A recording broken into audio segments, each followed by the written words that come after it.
Continuando con el tema de microhistoria e historia global, se van a abordar 3 temas de manera reflexiva. El primero es las características de la microhistoria, así como de la historia global. El tema número 2, las aportaciones de microhistoria e historia global. Y el tercero sería la relación entre microhistoria e historia global. Para su desarrollo estarán participando mis siguientes compañeros, que es... Hola, mi nombre es Melissa Mares Ortiz y soy licenciada en Ciencias Políticas y Administración Pública. Hola, ¿qué tal? Mi nombre es Mireya Brigitte López García y soy licenciada en Trabajo Social. ¿Qué tal? Soy Guillermo Franco Alba, licenciado en Ciencias del Arte y Gestión Cultural. Y yo soy María Medina Rodríguez, licenciada en Educación Primaria. Y comenzando con el primer tema sobre las características de la microhistoria, ¿qué consideran ustedes que son las principales características? Bueno, yo una de las principales características que identifico en la microhistoria son esos factores, pero muy específicos, en los cuales se puede estar trabajando, ver más allá, ¿no? No solo generalizar en todos estos aspectos de la vida cotidiana, sino que vamos a seleccionar lugares, seleccionar personas para hacer estudios que obviamente complementen estas realidades en las cuales nos involucramos en este tiempo. A mí me pareció muy interesante el haber leído este tema y tu exposición, María, porque creo que como personas que nuestras disciplinas no están completamente ajenas, pero sí algo separadas al estudio de la historia, el poder conocer estas corrientes resulta bastante enriquecedor y nos aportan nuevas perspectivas aún sobre temas que desde cada una de nuestras ciencias pues habíamos estudiado previamente, ¿no? Entonces, yo creo que el poder tomar esa práctica de la microhistoria, de observar el funcionamiento enfocado en la racionalidad humana para poder entender los fenómenos y que incluso este análisis se traslade a las mismas ciencias, pues me parece que es algo que como científicos sociales nos puede aportar mucho en materia de reflexión. Bueno, siguiendo un poco lo de Meli, que hablas, pues sí, de esta multidisciplinar hasta interdisciplinar, pues creo que es precisamente lo que se estaba haciendo con la historia, tanto la microhistoria como la historia global, que surge de ese cambio de paradigmas, donde ya ocupa de otras disciplinas para comprender mejor, ¿no? No solamente el pasado, sino el presente. Y pues precisamente aquí Levi nos menciona que es como un microscopio, ¿no? Que apunta la lupa hacia esos aspectos y los hace grandes, ¿no? Y visibles. Y a su vez también se pueden ver desde otras perspectivas y desde otras disciplinas que enriquecen en este trabajo la investigación. Puedo aportar también que, bueno, relacionado a mi disciplina, puedo ver conocer, ¿no? Del otro, conocer a cada uno de los individuos, sus sentimientos, sus preocupaciones, así como sus vivencias, ¿no? No dejar de lado toda esta historia por la cual, o estos antecedentes que han pasado, y por lo tanto de ahí retomar un estudio en el cual puede contribuir a las ciencias sociales, y como hemos dicho, no solo que se quede ahí, sino llevarlo a una retribución, a un proyecto de intervención, el cual puede aportar muchísimo a la ciudadanía. Bueno, yo de lo que podría aportar sobre las características de la microhistoria es que esa reducción a una escala más pequeña para poder conocer cierta parte de la realidad, y que no se queda simplemente en la generalización de la historia, sino que quiere dar cuenta de que otros aspectos han surgido o se han dado a través del tiempo. No sé qué opinan ustedes sobre la microescala. ¿Sobre qué? Ver de forma reducida. Pues eso, me gusta mucho el ejemplo que hace con el microscopio, porque pues son cosas visibles que no están visibles, ¿no? O sea, que no les hemos prestado atención, pero que tienen una escala mucho mayor, ¿no? Es que luego ya me voy a ir con la historia global y ya eso me hace pensar en la historia global, y si esa es otra pregunta, voy a contestarla antes de que la hagas. Bueno, también creo que esa reducción de escala da oportunidad de conocer ciertas verdades o realidades que antes no se podían visualizar. Y Sí, es que creo que todo parte de aquellas preguntas generales que se pueden realizar, ¿no? Para llegar a lo local. Creo que siempre hay que partir de lo general y llegar a las particularidades, ¿no? Igual de las personas, como tú mencionabas en la exposición, mirar hacia adentro, ¿no? Ver más allá de lo cotidiano, ver más allá de lo que está a simple vista y sobre todo analizar todos estos factores que obviamente se ven desde este microscopio, como han dicho. Y es la lectura a grandes dimensiones, ¿no? O sea, sí son esos aspectos, pero es como la lectura hacia arriba, ¿no? Uh-huh. Y es donde creo que se entrecruza con lo que es la historia global, ¿no? Donde ya tiene sentido, porque primero es la lupa, ves, y ya cuando lo dimensionas a otra escala, entonces ya también te das cuenta que lo cruzan, ¿no? Otros problemas que pertenecen a otra escala, ¿no? Y a otra clase de conexiones diferentes. Uh-huh. Pasaría a la siguiente, que es ¿cuáles son las características ahora, pero en la historia global? Sí. ¿Cuáles rescatan como más importantes de esta? Tú hablabas, y lo retomo, de la contribución de los otros, de la contribución de los diversos países, del mundo conectado y rico en relaciones, ¿no? Para generar un estudio, un conocimiento más amplio, que obviamente, como lo dice Memo, partiendo de aquellas particularidades y asimismo hacer un estudio más amplio. A mí me resulta muy interesante cuál es precisamente como el punto temporal en el que la historia global pues empieza a tener su difusión, que es unida a este proceso de globalización que pues hemos vivido desde el siglo pasado, y en el que, como lo mencionaba el autor, previamente ya se habían integrado nuevas perspectivas de análisis, pero esto no necesariamente significaba que eran nuevas perspectivas metodológicas. Entonces, ya con esas exigencias diferentes que encontramos de la historia global en contraparte de la microhistoria, vemos que en lo que se enfoca no solo va a ser como en un estudio aislado, sino, como decía ahorita Brigitte, va a ser en buscar estas conexiones, estas relaciones, estos lazos que provocan un suceso, un evento o algún fenómeno, el fenómeno histórico que se quiera explicar. O sea, no solamente va a ser estudiado el fenómeno en sí, en la respuesta en el grupo, incluso no solo los participantes directos, sino en esta perspectiva de unión, de que una persona, un país, un tiempo, una acción influencia a otros, influye en otros, y es lo que va a poder dar una explicación un poco más rica de lo que se está estudiando. Sí, creo que es una ramificación de causas y efectos, ¿no? Porque recuerdo que también mencionaba el autor, hablaba de la historia total, ¿no? También de la Escuela de los Anales de Fabre. Y son esas conexiones las que permiten también dimensionar, ¿no? Los fenómenos, los problemas sociales. Y se me hizo muy interesante cómo decía que, bueno, eran tres problemas, ¿no? El tiempo, el espacio y los documentos. Y cómo estos documentos por los cuales estudiábamos las demás historias, las historias que no eran de los países hegemónicos, de los cuales partía todo el conocimiento, sino que al tratar de estudiar otras culturas y otras historias se veían solo esos documentos, ¿no?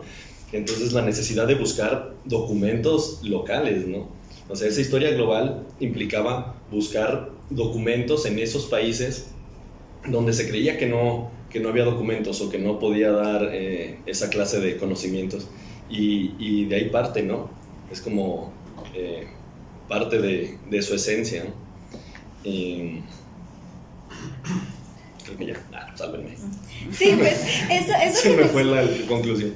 Eso que mencionas es bien interesante, porque lo abordaba cuando estudiaba cuáles eran los retos principalmente de la historia global, que los clasificaba como en dos, ¿no? Primeramente los lingüísticos y los documentales. A mí el de los documentales también me hizo así como mucho eco, porque no necesariamente los medios documentales tradicionales logran aportar las voces de todos los involucrados en un suceso, por distintas razones, porque puede no existir, porque puede ser de difícil acceso, porque no pueden ser de una lectura como tal tradicional, y pues sí que si a esto le sumamos la barrera lingüística, no solamente del sí pasar de un idioma a otro, ¿no? Sino de toda esta discusión que hay en torno al lenguaje y en cuanto verdaderamente el lenguaje podemos hacer uso de él para poder aprehender fenómenos, pues nos presenta como tal un reto, ¿no? O sea, entonces, ¿cómo se va a hacer?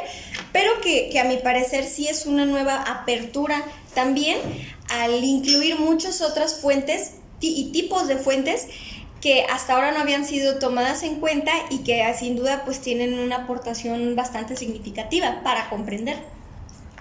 Bueno, yo otro de los aspectos que quiero resaltar es que quiere mirar más allá de las fronteras nacionales, no solamente en un mismo espacio, sino ver esas comparaciones o esas conexiones que dan cierto sentido a la realidad que se está viviendo.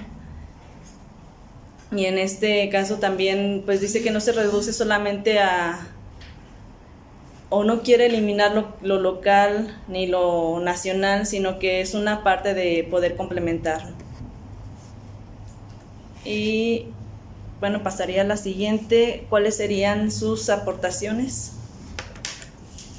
de la microhistoria y de la historia global? Bueno, respondiendo al comentario, creo que son las relaciones entre la microhistoria y la historia global. Es un complemento, yo lo veo como un complemento en donde de primera mano se ve aquello muy particular, aquellos factores muy particulares, el impacto de las personas, las vivencias, el mirar desde adentro. Y en la historia global, como su nombre lo dice, ya estamos viendo más allá de estas relaciones cercanas, sino que ya vamos a otros países, sabemos de noticias del mundo, estos documentos que tú mencionas, Meli, que obviamente son fundamentales para conocer la realidad, para analizarla y saber realmente lo que está pasando y no quedarnos en nuestra zona de confort. Bueno, también considero que otra de las aportaciones es que el mundo es cambiante y que va requiriendo de nuevos métodos o de nuevas formas de ver nuestra realidad o de conocer, en este caso, de estudiar la historia. Y que es interesante pensar en un futuro en el cual esta relación entre historia global más bien es interesante el ver cómo es que se va a desarrollar en torno a las posibles críticas que tiene, ¿no? Como es precisamente una de ellas, esta carga como enfocada hacia Occidente o esta perspectiva de pensamiento eurocéntrico que presenta y que al cual pues ya se ha hecho notar, o sea, se ha dicho, bueno, esta nueva metodología puede ser útil, es interesante, pero vemos, tiene esta carga bastante predominante hacia glorificar logros o interpretar procesos de Occidente, pero ya que la crítica está hecha, pues queda eso, ¿no? Como de ver, bueno, se puede hacer y cómo se hará la historia global desde otros focos que no sean Occidente. Entonces es como una perspectiva futuro que se puede tener.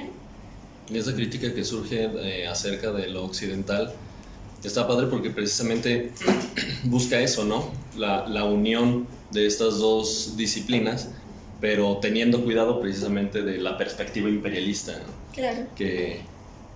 Que pues sí, choca o no permite ver otras perspectivas de esa misma historia. Lo que también iba a mencionar hace rato y se me olvidó es que partía la historia global también un poco de las migraciones, ¿no? Eso se me hizo muy interesante, ¿no? Y precisamente lo que mencionaste después, Meli, lo de lo lingüístico y lo documental, que pues influye mucho, ¿no? La interculturalidad, pues al final de cuentas fue lo que cocinó este tipo de prácticas y pues eso, nada más ser como atentos a la investigación que se hace y siempre hacer partícipes el lugar al que se está estudiando, ¿no? Verlo con su mismo lente y desde sus mismas perspectivas. Pasaría al siguiente punto, que sería, ¿consideran ustedes que hay una relación entre la microhistoria y la historia global o que no se podría dar? No, pues sí. Te lo dije hace rato. Sí. Sí, Pues pues es- eso.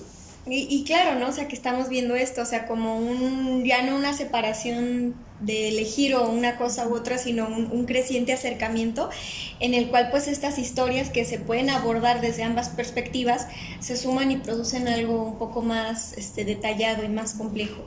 Y con esta apertura a identificar nuevos aspectos y pues bueno, nuevos centros de análisis. Sí, creo que esto nos lleva a un punto de reflexión en el cual podemos retomar que es un punto crucial para ver más allá y sobre todo que haya un complemento en donde la microhistoria y la historia global nos dejen diferentes aprendizajes, enseñanzas, sobre todo por los estudios que como investigadores sociales estamos llevando a cabo, simplemente por todo aquello que de investigar no a nivel local, sino a nivel global, qué está pasando, ¿no? En otros países, en otros estados, incluso a nivel Latinoamérica, y ver cómo podemos contribuir y de qué manera lo podemos hacer. Bueno, pasaría al último punto, que es alguna pequeña reflexión que quieran dar sobre el tema. Pues que es importante estudiar pues estas diferentes perspectivas, estas diferentes formas de hacer historia, porque al final de cuentas, bueno, nosotros en particular que estamos estudiando ciencias sociales, no podemos fijarnos solo en una disciplina, ¿no? Nuestro trabajo tiene que ser siempre interdisciplinar, porque si no nos estaríamos estancando, ¿no? Y precisamente estaríamos haciendo lo que no se debe hacer, viéndolos desde una perspectiva, quedándonos con solo una visión de esa realidad. Y considero que hay que hibridar, ¿no? en nuestras formas de generar conocimiento. Y creo que estas dos disciplinas nos abren o sea, ya es un panorama muy, muy amplio, ¿no? A veces solo vemos la sociología como que estudia la sociedad, o la historia que estudia el pasado, ¿no? O la psicología que estudia la mente, ¿no? Pero al final de cuentas las ciencias sociales y lo humano, lo humanístico, envuelve todas estas disciplinas, ¿no? Entonces, pues sigo con lo mismo, hay que ser vigilantes de lo que queremos estudiar y ser críticos siempre también de lo que estamos haciendo. Tenemos una verdad absoluta, pero podemos llegar a ciertos acuerdos o a ciertas dudas, ¿no? Por lo menos tener la duda clara. Claro, y yo concluiría también con algo similar en el sentido de que es importante estar conscientes que los entornos que nosotros estudiamos no solo afectan lo que estudiamos, nos afectan a nosotros mismos como investigadores, ¿no? O sea, lo veamos ahorita, la globalización no solo es algo que ocurra allá, sino que a nosotros como científicos sociales también ya nos alcanzó, incluso mucho antes, yo creo que de que nosotros estuviéramos aquí ya estaba ahí. Entonces, al poder nosotros tener estos panoramas integrales o interdisciplinarios, podemos obtener perspectivas más ricas de lo que estamos haciendo y que conduzcan a esto, ¿no? O sea, una producción científica cada vez de mayor calidad. Creo que estas propuestas realmente me dejan un aprendizaje muy, muy importante, sobre todo porque lo llevo en el plano de la investigación y a trabajar de manera multidisciplinar con las diversas profesiones, como lo mencionaba Memo, que por supuesto es un trabajo muy rico y que se complementan, ¿no? Ver las miradas de las diferentes disciplinas y cómo se puede abordar esa temática, ¿no? Por ejemplo, el caso de la violencia familiar, el caso de la violencia infantil o los diversos temas de investigación que pueden existir, ¿no? Para ver más allá y tener una visión más holística, más completa y poder realizar un trabajo más arduo y ofrecerle algo a la sociedad. Bueno, yo finalmente rescato la importancia de la historia y la historia en los diferentes ámbitos porque permite conocer lo que ha pasado, lo que ha sucedido y así comprender lo que es el presente, y la forma en que hagamos esa historia depende ya de nuestras finalidades que tengamos. Y ya.